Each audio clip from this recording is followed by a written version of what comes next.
Shalom Bapak Ibu semua, bersyukur hari ini kita bisa sama-sama kembali berkumpul untuk melakukan persekutuan doa pagi. Dan bersyukur kita semua masih dalam keadaan yang sehat, masih dalam keadaan yang baik semua ya. Maka dari itu kita sama-sama mau mengucap syukur karena Tuhan sungguh amat begitu baik dalam kehidupan kita. Kita mau angkat pujian Goodness of God.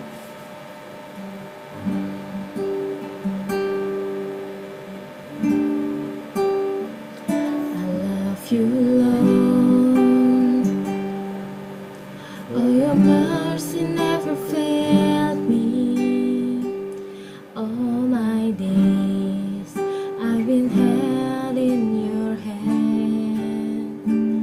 From the moment that I wake up until I lay my head, oh, I will sing of the goodness of God. All my life you have been faithful. All my life you have been so good. With every breath that I am able, oh, I will sing of the goodness of God. All my life you have been faithful. All my life you have been so good. With every breath that I am able, oh, I will sing of the goodness of God. Oh, I will sing of the goodness of God. Mari kita bersama-sama bersatu dalam doa. Tuhan Yesus, benar ya Tuhan, Kau sungguh baik dalam kehidupan kami.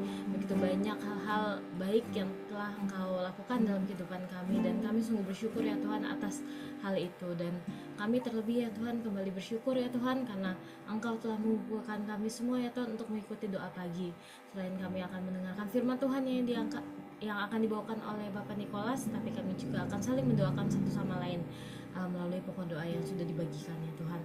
Kami sungguh benar-benar bersyukur ya Tuhan atas hari ini, dan kiranya sepanjang hari ini Engkau terus berkati, bahkan sepanjang minggu ini Engkau terus yang memberkati kami, Engkau terus yang akan memberikan hal-hal baik bagi kami. Itulah doa kami ya Tuhan Yesus, Engkau yang berkati doa pagi kami dari awal hingga akhirnya. Terima kasih ya Tuhan Yesus, haleluya, amin. Bapak Ibu, sebelum kita sama-sama merenungkan firman Tuhan yang akan dibawakan oleh Bapak Nikolas Evan, kita angkat pujian erat dengan hatimu. Saya rindu mungkin kita sama-sama bisa memiliki hubungan yang indah gitu ya dengan Tuhan, bisa memiliki hubungan yang erat dengan Tuhan gitu ya. Maka saya mau ngajak Bapak Ibu untuk mengangkat lagu ini. Mungkin ada beberapa yang masih belum tahu, atau mungkin udah ada tahu tapi kita jarang nyanyiin. Tapi yuk mari sama-sama kita belajar dan kita sama-sama renungkan lagu ini, erat dengan hatimu.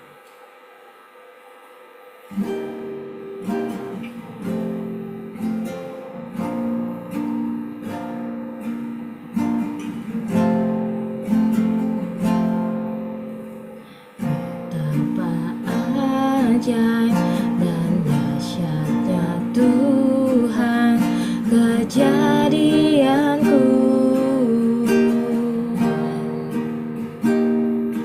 Kau menenun diriku serupa gambaranmu.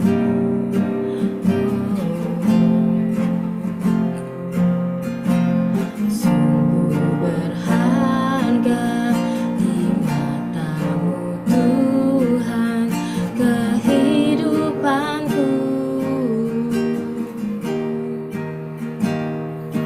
Kau membawa hatiku mendekat erat dengan hatimu. Ku mengangkat wajahku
sekalipun kau tinggalkanku,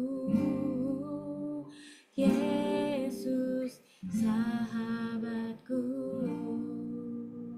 Saya persilakan kepada Pak Niko.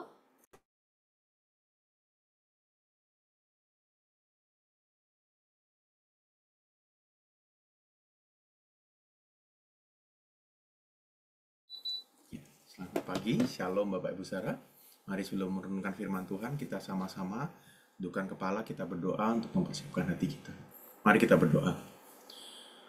Tuhan, kami bersyukur ketika kami boleh bangun pagi hari ini, itu semata-mata hanya karena anugerah Tuhan.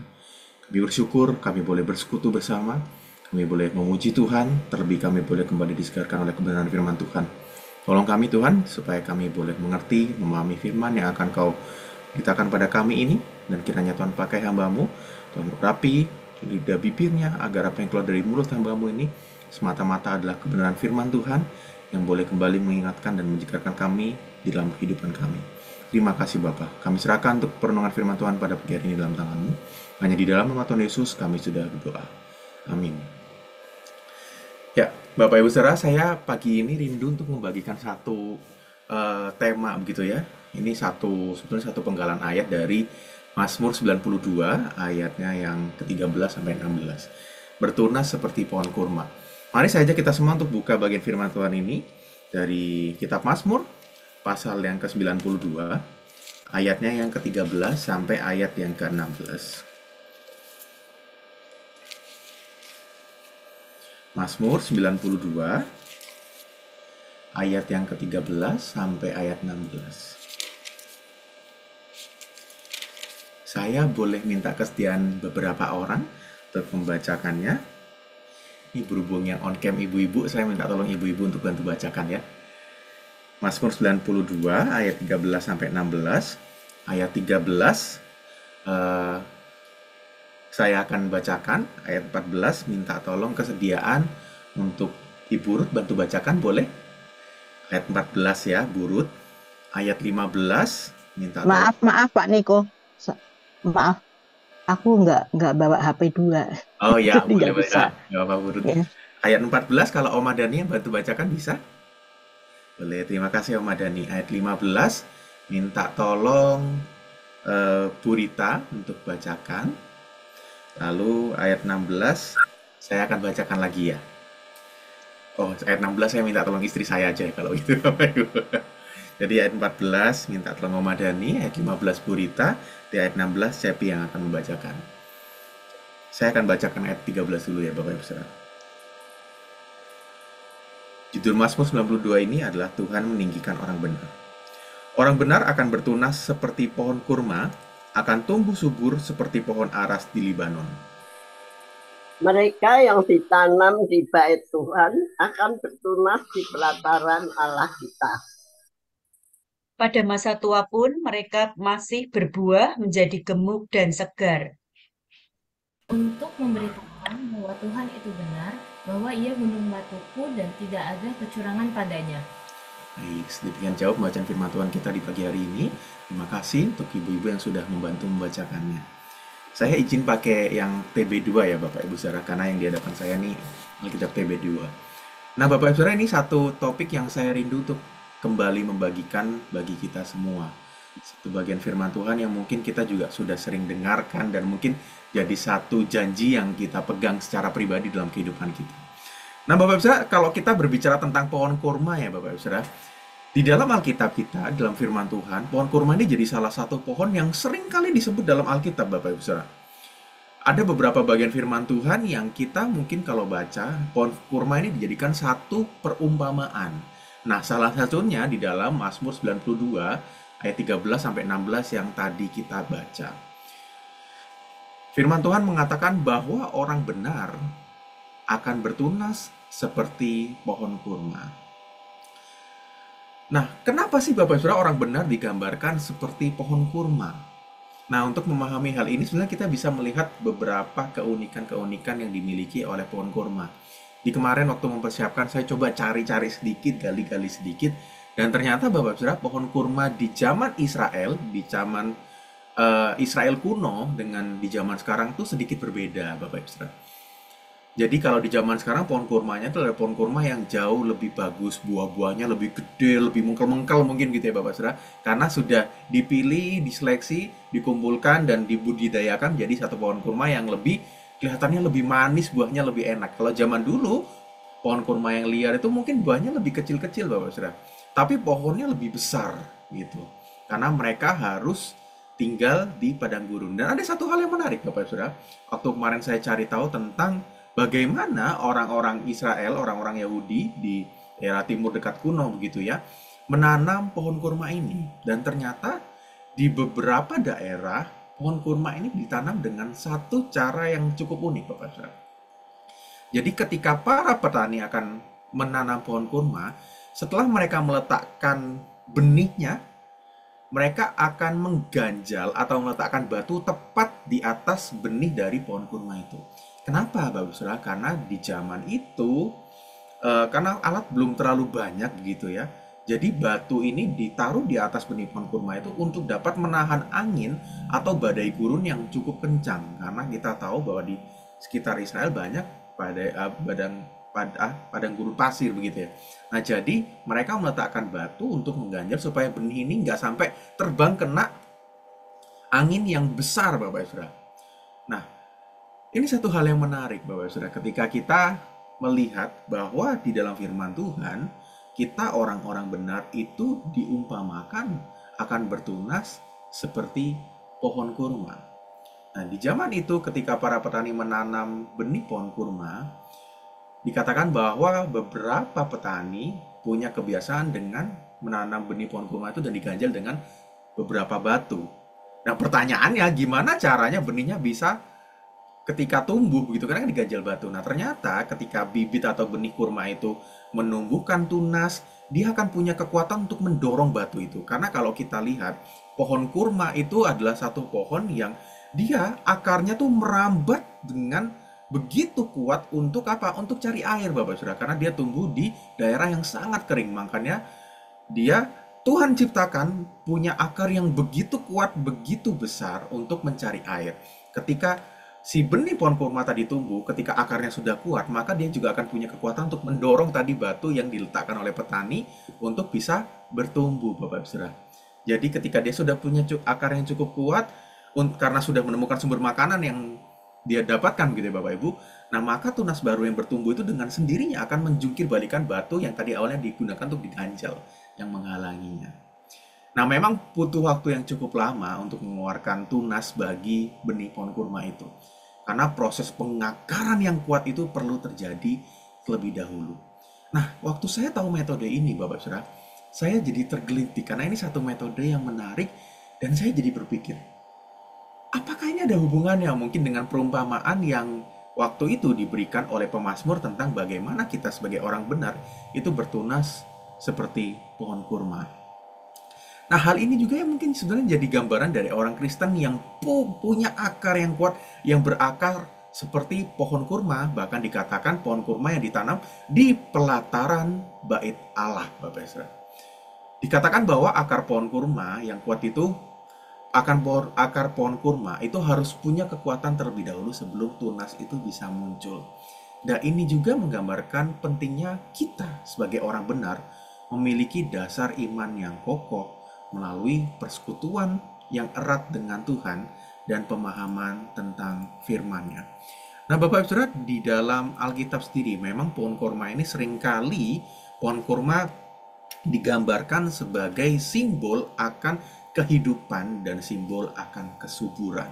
Jadi ketika pemazmur mengatakan kita sebagai orang benar tuh yang mirip seperti pohon kurma, maka dia mengatakan bahwa kita pun orang benar itu juga diharapkan, dirindukan menjadi orang-orang yang boleh terus bertumbuh dan mengakar kuat di dalam Tuhan.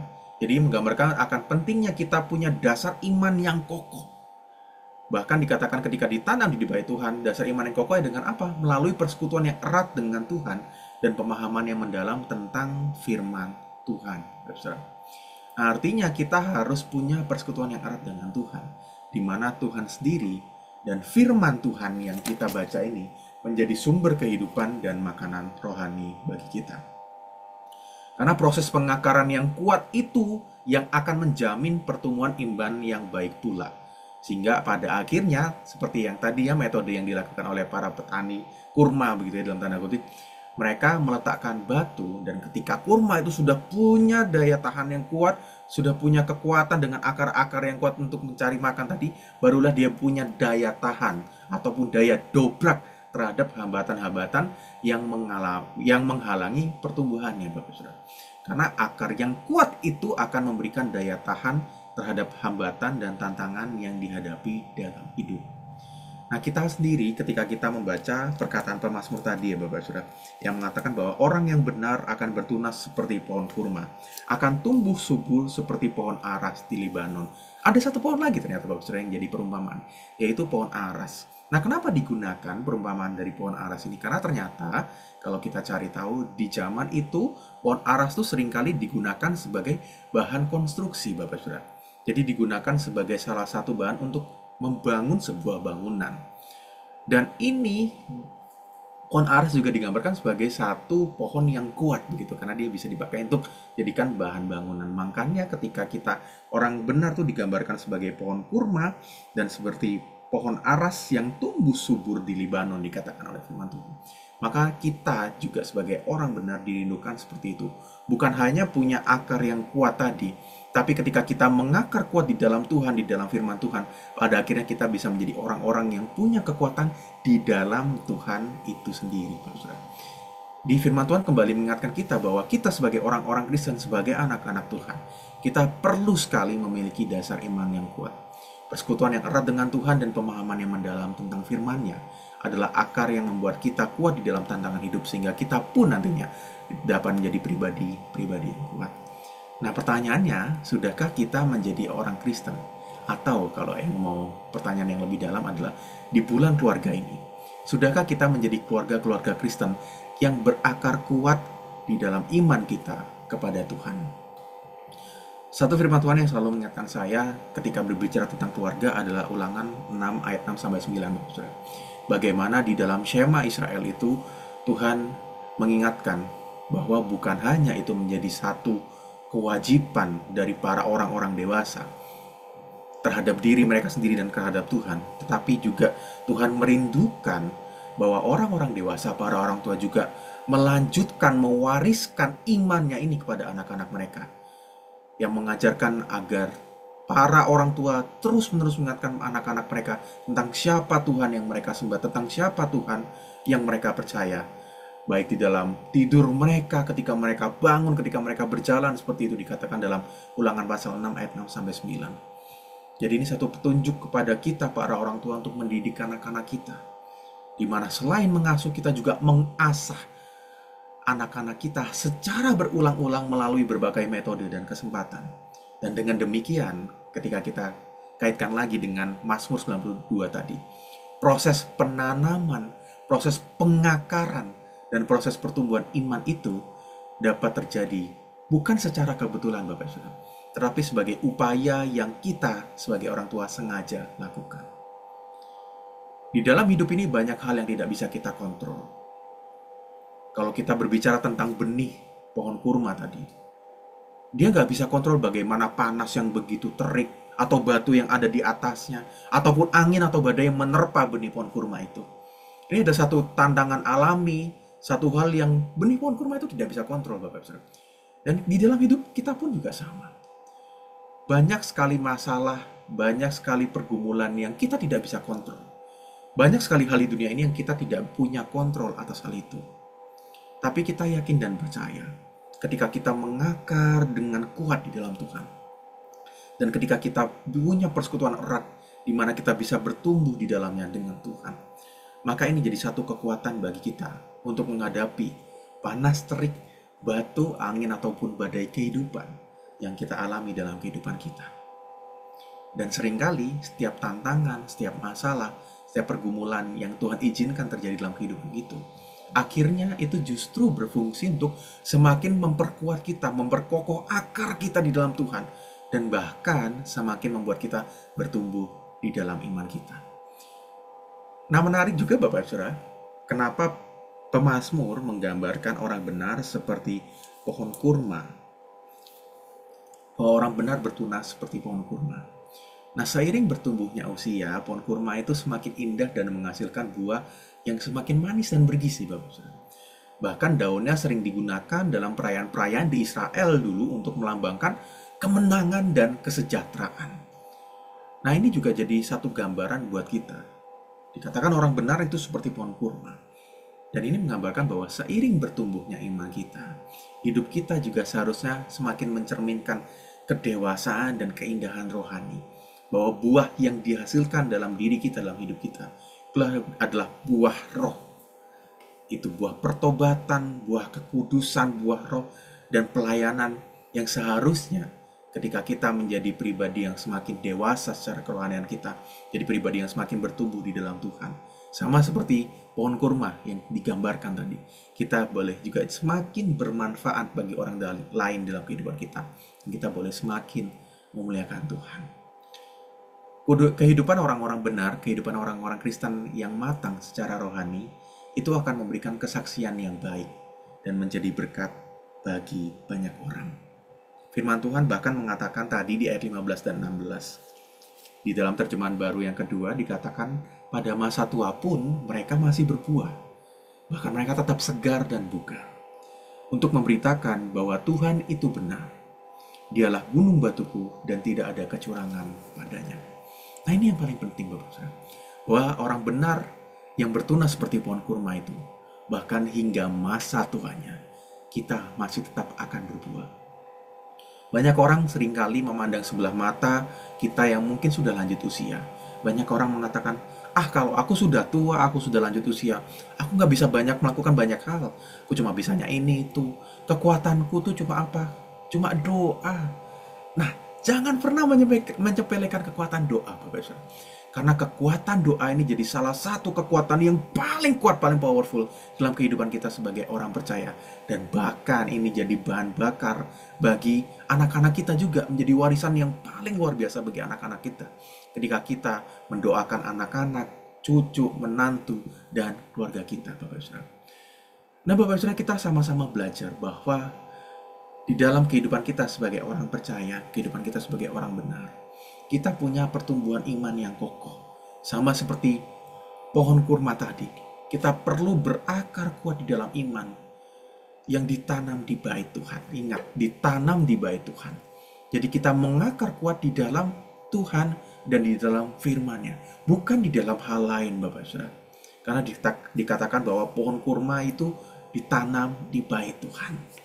Jadi kita harus ingat bahwa kita harus mengakar di dalam Tuhan, kita harus punya persekutuan yang erat di dalam Tuhan, dan kita harus memahami firman-Nya. Karena itu adalah kunci bagi kita sebagai orang-orang percaya untuk menghadapi setiap tantangan dalam kehidupan kita. Selain itu kita juga belajar bahwa di dalam kehidupan kita sebagai orang percaya, seperti pohon kurma yang terus bertumbuh dan semakin lebat, dan pada akhirnya ketika dia bertumbuh sampai menjadi pohon kurma yang besar, yang dewasa, bukan hanya buahnya, tapi bahkan daun-daunnya pun bisa dipakai untuk banyak kegunaan.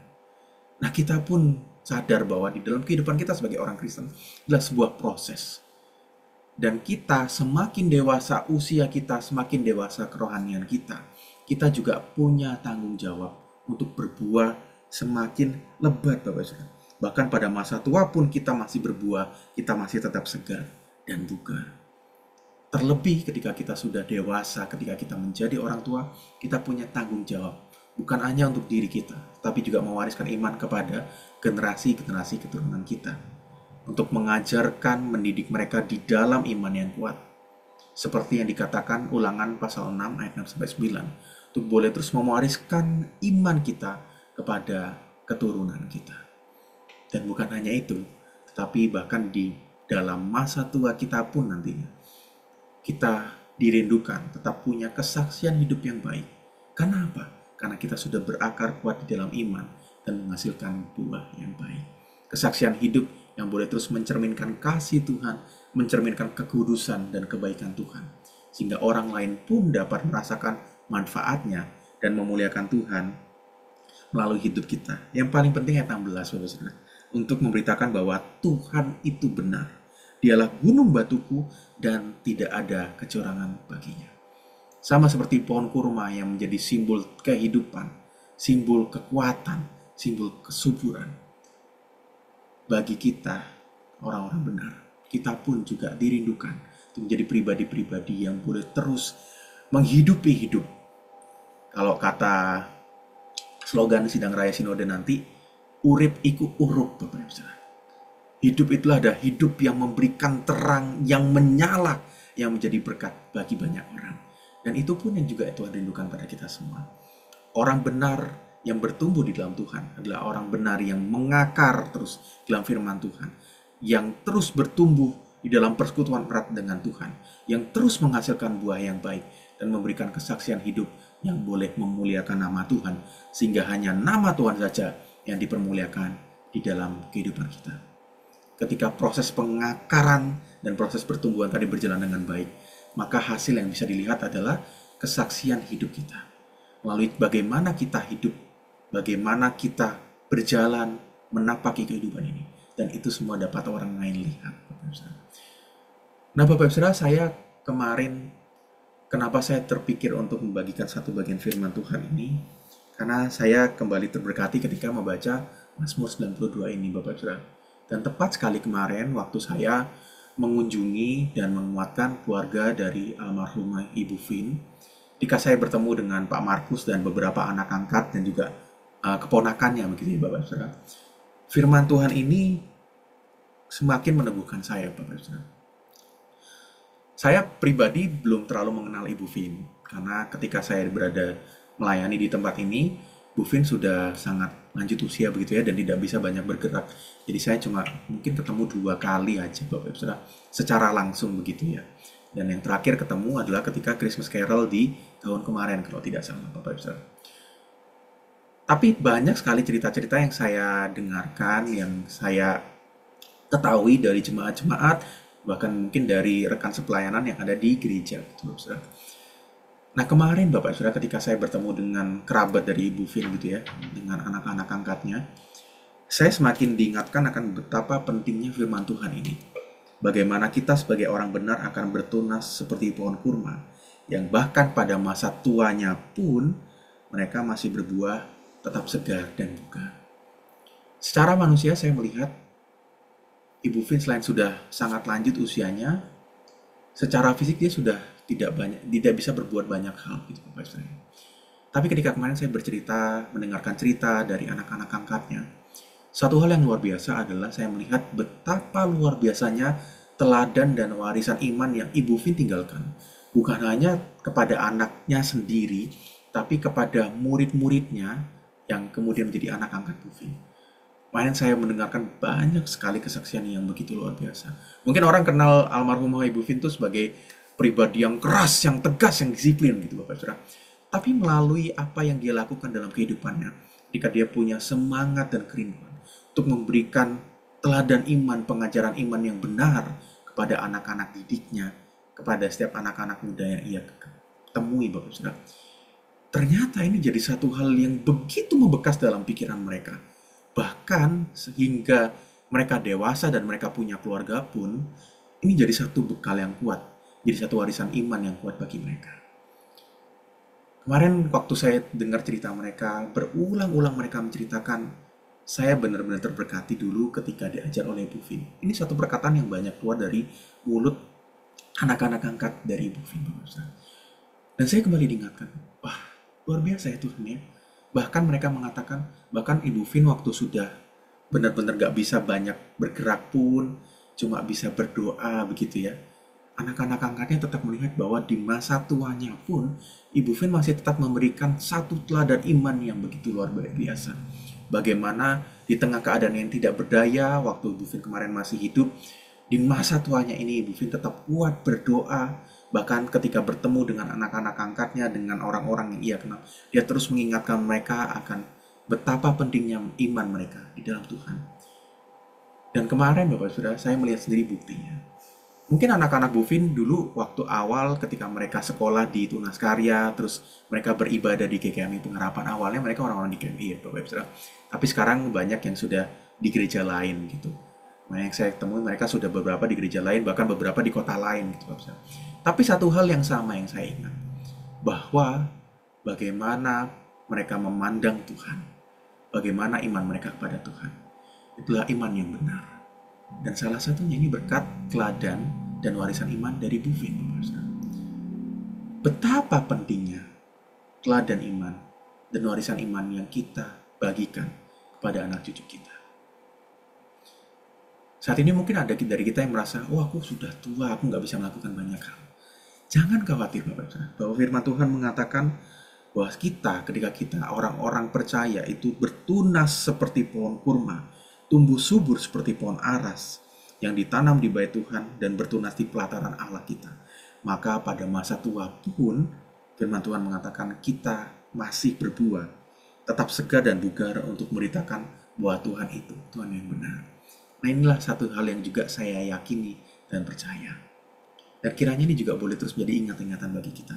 Saya bersyukur di GKW Pengharapan, saya melihat banyak sekali ibu-ibu, bapak-bapak yang meskipun mungkin secara usia sudah cukup lanjut ya Bapak Ibu, tetapi saya melihat bagaimana Bapak Ibu punya satu semangat kerinduan yang luar biasa untuk terus menjadi teladan iman dan memberikan warisan rohani kepada anak-anak dan cucu-cucu kita. Nah, kiranya ini juga boleh terus kita lakukan, khususnya di bulan keluarga ini. Tuhan mengingatkan kita bahwa masih banyak generasi muda yang belum mengenal Tuhan dengan benar, termasuk mungkin anak-anak kita, cucu kita, keponakan kita.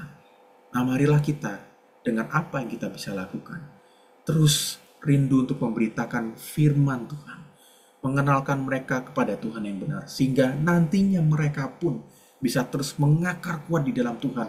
Mereka bisa bertumbuh dengan benar, sehingga ketika nanti mereka dewasa, mereka juga sama seperti kita, mampu menghadapi segala masalah dan pergumulan, bukan karena kekuatan mereka, tetapi karena mereka punya iman yang kuat, iman yang benar di dalam Tuhan.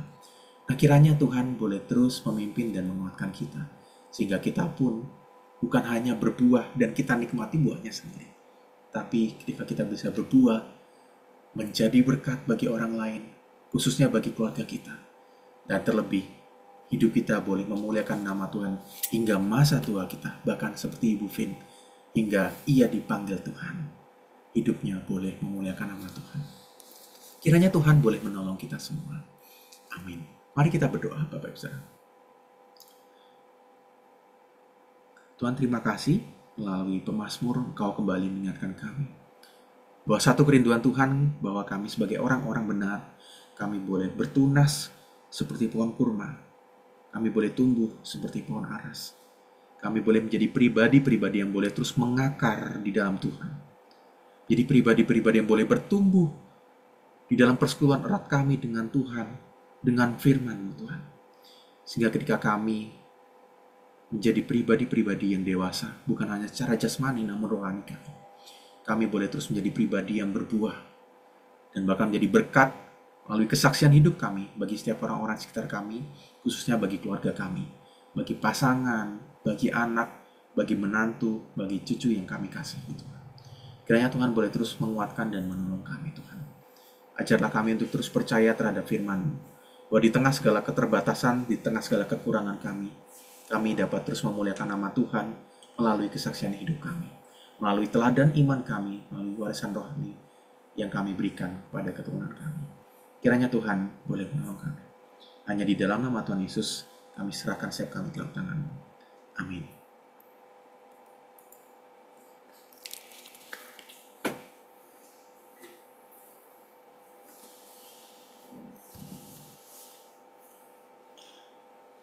Oke, terima kasih Pak Niko yang sudah membawakan firman Tuhan. Itu kita akan sama-sama berdoa gitu ya. Sebelum kita sama-sama berdoa, saya mau ajak Bapak Ibu untuk mengangkat pujian terakhir, yaitu Tuhan yang Besar. Setia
Ibu kita bersatu dalam doa. Kami juga mau berdoa Tuhan untuk setiap kami, seluruh jemaat GKMI Pengharapan dimanapun kami berada, agar kiranya Tuhan yang boleh terus menjaga dan memimpin kehidupan kami. Terlebih seperti firman Tuhan yang kami dengarkan hari ini, kami boleh menjadi pribadi-pribadi, jadi orang-orang yang percaya, orang-orang yang benar boleh terus mengakar, bertumbuh dan berbuah di dalam Tuhan. Agar kiranya melalui kami nama Tuhan boleh dipermuliakan. Itulah yang menjadi kerinduan kami Tuhan. Sebab itu kami serahkan setiap kami dalam tangan-Mu, seluruh jemaat di kami Pengharapan, agar kiranya Tuhan sendirilah yang boleh terus memimpin dan menyertai kehidupan kami. Terima kasih Tuhan. Kami serahkan setiap doa kami dalam tangan-Mu, hanya di dalam nama Tuhan Yesus kami sudah berdoa. Amin. Kita pujikan Bapa, terima kasih. Bapa, terima kasih. Bapa, terima kasih. Bapa di dalam surga, ku berterima kasih.